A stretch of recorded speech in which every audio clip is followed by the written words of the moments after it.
జిల్లా అశ్వరావుపేటను మున్సిపాలిటీగా ప్రకటించిన మంత్రులు సీఎం రేవంత్ రెడ్డికి ఎమ్మెల్యే జారా ఆదినారాయణ కృతజ్ఞతలు తెలియజేశారు. మన మున్సిపాలిటీ మన అభివృద్ధి అంటూ జరిగిన అవగాహన సదస్సులో ఎమ్మెల్యే పాల్గొన్నారు.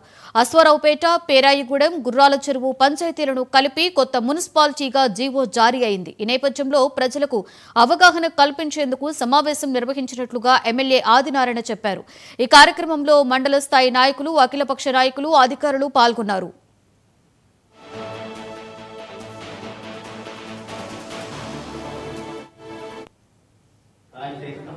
అది కూడా మీ అందరికి కూడా డిజిటల్ ద్వారా టీవీ పెట్టినప్పుడు నేను డిస్ప్లే చేస్తాను. ఒక 5-6 మోడల్స్ ఇస్తాను. మోడల్స్ లో మీరందరూ చూస్తారు, చూపిస్తాం. రైట్. అందులో ఇంకొకటి మున్సిపాలిటీ ఆఫీస్ కొత్తది నూతన ప్రక్రియ ఒకటి. రెండవది మార్కెటింగ్.